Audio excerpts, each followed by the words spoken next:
Congo Millennium, Congo Millennium.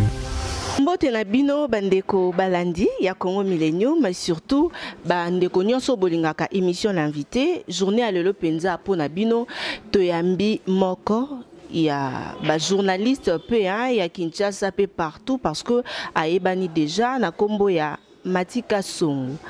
Mbote na Mati.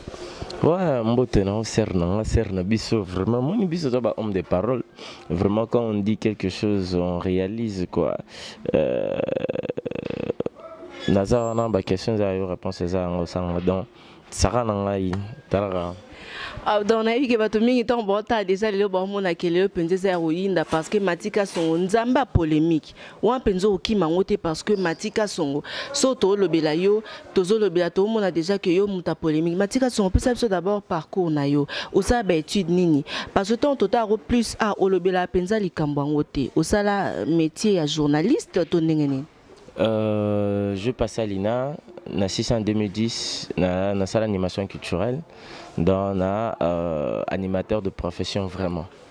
Dans la tangi en haut et puis la vidéo en haut, on a autant un chic dans la radio TV. Déjà à l'époque, on a na banana RTDV na longo RTDV na Planète Télévision où ils allaient le Désas TV na déjà na nchiki na longo na ki global na Horizon 33 Horizon na RTGA après on s'est lancé na internet sur internet na YouTube et les lunes d'évolution comme dans les ma profession dans animateur culturel. Gentil, pardon, Matika Songo, tant tozota penza ndongo saleli profession na opécipetion yango peka kindumba no memango na site internet. Qu'est-ce qui fait que Matika Songo zara deux pieds na makoloté na ba site nyonso yo zali? Qu'est-ce qui se passe avec toi? Non, c'est savoir faire, tu vois. Mon niveau tout ça ebi boulot, ebi copier c'est le meilleur de lui. Il faut nous solliciter quand même, nous solliciter trop même. Et pas batou, il y a un moment où les gens na sito, les gens na kuna, koyambanga ko te donne semaine déjà na saraba émission dans trop même sur normalement kima. Normalement kima parce que les gens répètent toujours ba question, ba chouchou. Bon, normalement kima ngaso yambenga c'est que na sentir vraiment rokoki quoi. Pour moi on a un danger. Donc ça bien avant de compliquer, inviter na compliqué. Matika Songo, tout le belasiko vraiment réalité. Yo mo penza tan ozota le penza ba YouTube, ozota ba journaliste na site internet. So mi lo belande nyozo lo ba que ba journaliste tozo bota maloko amaye bo penza ozota lo ba keza profession na biso. To yo analyse ni nyozo sala. Disons biblio comme moi faux quoi, comme moi faux vrai. Ça veut dire que Batba s'est lancé dans la carrière Bamsuba est pour la Copa Badjo, Bamsuba est pour la Copa Bamomi. Donc au moment que moi si moi aïe à ça des missions comment on est au miteka comment on ça baja comment ça bani en tout cas YouTube ndingue ngana banda qui on a les lots différents et puis il y a trop de polémiques trop de injures donc mon tout le roi on a un problème nous faisons ça contre on dit dans micro. Aucun soit en problème, n'inga face à compte rendu dans micro. Donc pour n'engager si tu as 10, on peut se retrouver 3. Il y a bien, c'est toi en bas ma B quoi. Et puis je me condamne aussi moi-même parce que les lots c'est comme peu bon parce que j'ai amené tout le monde. N'a vu tout le monde les lots YouTube c'est déjà coexister parce que Matika sont en ligne et que batu basalan. Donc je me condamne aussi ngamoko. Donc le penza soto na ba YouTube, il faut que to lobela que Matika Songo yo posa parmi bateau ba détruire en haut. Donc yo pour détruire presse. Na détruire presse vraiment parce que quand on parle de YouTube, on voit Matika Songo, on voit Hervé Making of, on voit checker les pétés. Et ça bateau ba bandi. Donc biso anande to pesi go internet na Congo, ça veut dire na Congo tant le na Congo donc batali bosso ba pesi lengi batala ba émission bataiza biso. Tant comment ibongo na comment ki ko zoape ba master nga na ko comme c'est journaliste au kona na commissaire boyenga ngamo ko tuna landa au à l'époque. Na landa à l'époque nous expliquons ba jara ngome nitka au sara no baja mais les lots là les lots tout ce qui est personne mais ça era erreur na déjà marambu to s'échanger donc na maram na ndenge na ngai na lingis ko ne maram na yote ya ba polémique ebele mais ngana sara polémique ti batune ba loka ba polémique bo hebi ba nganga ngana lo ba na ngakaka C'est normal. Donc, Matika Songo azwi mwasi na internet, alekisi na YouTube, yo zwi mwasi, obande ko recruter parce que ofongola ki pe faut qu'on se le dise, ofongola ki pe koto banda obundake. Matika Songo comme chaîne à télévision, comme pe na chaîne na YouTube. Mais qu'est-ce qui s'est passé parce que au recruta ki pe ba journaliste. Mais jusqu'à présent, tout le monde a li soute to pe nini. Et ça les mêmes on nini parce que moi si au soit ki wana yemtaza na jeu. Yango bandon ça que Mathieu le komi boss ya yo moko. Non, là ça déjà YouTube nanga, ça existe clair Congo. Et ça qui moi un peu arrêté parce que bah pirater on m'avait enlevé beaucoup des émissions et puis bah code. Maintenant là je récupéré depuis na récupérant ça fait 2 semaines. Na récupérant on a mis à 2 vidéos. Bah vidéo ça on tourne. Les autres t'as déjà calamité bah tu vois bah que tu ça le meilleur de nous quoi. Moi si na musala vraiment d'arrêter. Ceux na bosser ceux na bosser te wande na sala ba divers. De site za nga eza bien normal tout.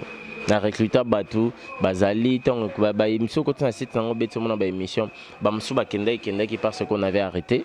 Ndé ba kende mais ba ozora ba Matika Songo tant total vraiment tout le monde a Matika Songo Nzambe mais un mot Matika Songo créé qui on dirait moi groupe moi boya ba presse moi boya ba YouTube oh Matika Songo parce que na matanga sœur Marie Misamu baboya ki bino ko pesa bino ba batch en tant que journaliste et pesi Matika Songo ezaki nini olungaki oluki revendiquer ba droit non mais simba kita pour créer soki ba léopard so de la sapsonio créer sounion. Non, c'était mon inamatanga Marie Misamu ba pesa qui vraiment presque en ligne valeur te mais quelques-uns quelques-uns au Lokoranga, Alvin, on était là dans la délégation au Bisso et Tokabola macarons, on n'avait que 12 macarons, c'est qu'on nous a donné 12 macarons, oui ça là que topé ça, mais nakanda on a mon qui batwa comme qui tellement ébélé ndena lo baké ba journaliste ni so ba comme on a papier na site ça na baninde na boula qui à l'époque na boula kombo za ki Genette. C'est le groupe WhatsApp, tout bando landela, ndelelo comment ba Jmelko, comment ba web bima, donc je suis le parent, il y a esprit au à ponaki au azo qui dé on a qui passe en ligne à comment peut respectuer place à Okota. Alors là on y ça là que vous allez rancunier. Nous allons rancunier ta. Oh bah tout déjà bon t'as biso so ba qui est tatia yambi mati ba loba déjà. Et là on y ça là que Matika Songo aux allez rancunier. En tout cas, nous allons rancunier te na linga ka ande respect mutuel. So zong selinga respect nga pe na pesa so pesa nga te moi si je te manque c'est tout. Tangela non ndetse ba kombo ba journaliste nini ya basi oyo sola na bango bia ba masola ba YouTube.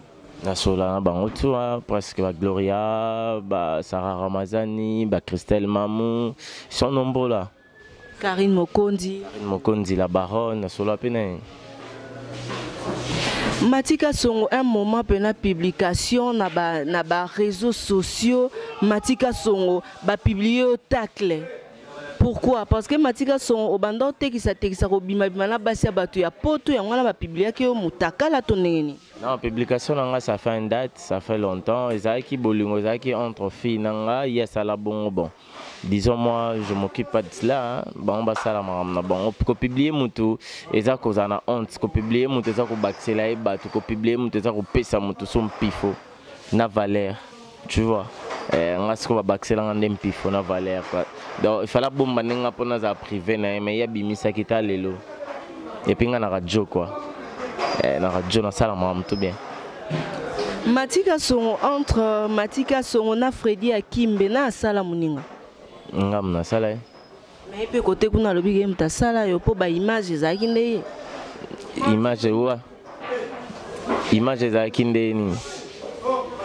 Image za ki image ya sala na ba image ndeni.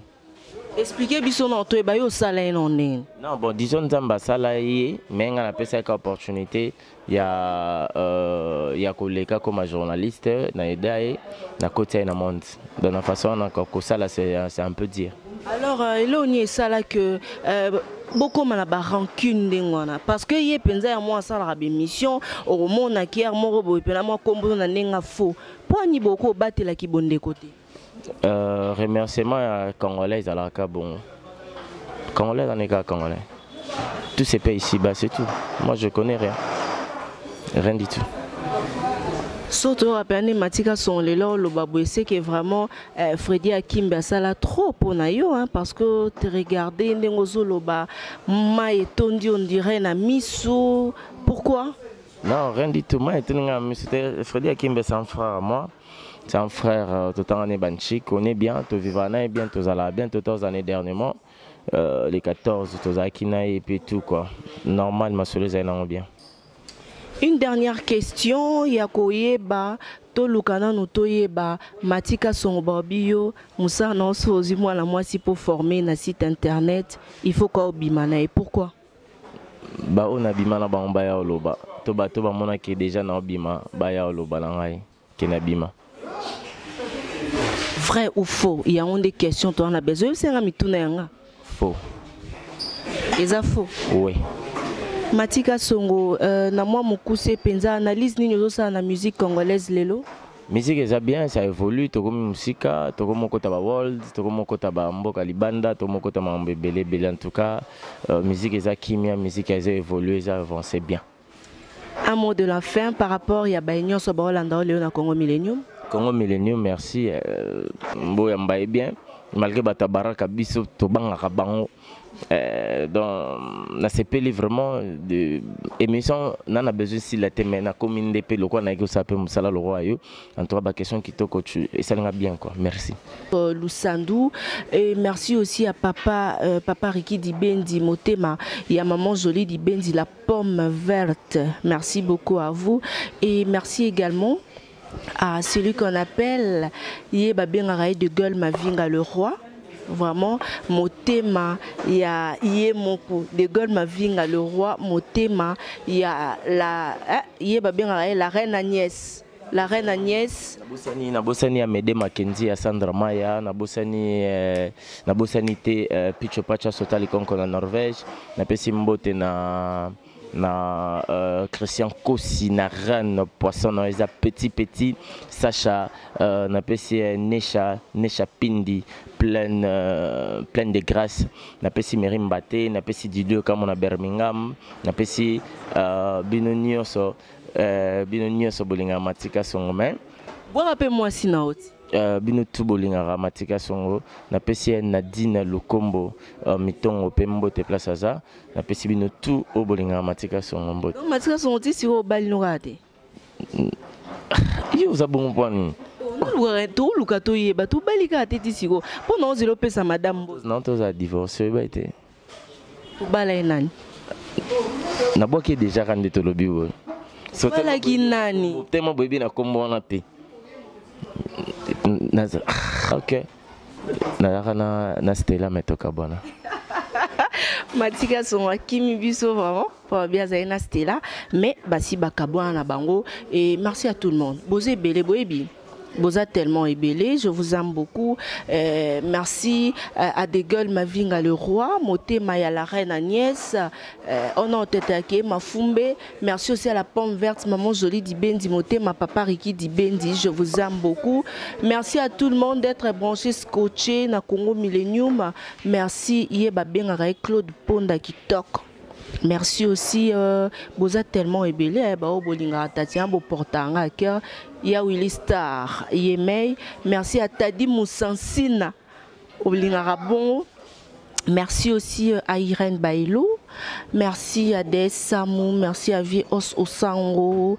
Yé vraiment, petite soeur propre à Serge Katembo, Motema. Il y a Eric Lusandou, quoi, grand frère propre. Eric Lusandou, il y a Botamana pour nous Pelisa. Merci à Mireille Osango depuis les États-Unis. Merci à toi, Jires Mwanda pour le montage et Linda qui toque. Disons, na Congo Millennium, biso penza awezala kaso polémique ezali toya kawana pour na otchara amai. Biso tozaramso sans polémique, n'est-ce pas? Vous avez suivi l'émission d'aujourd'hui, non sans polémique.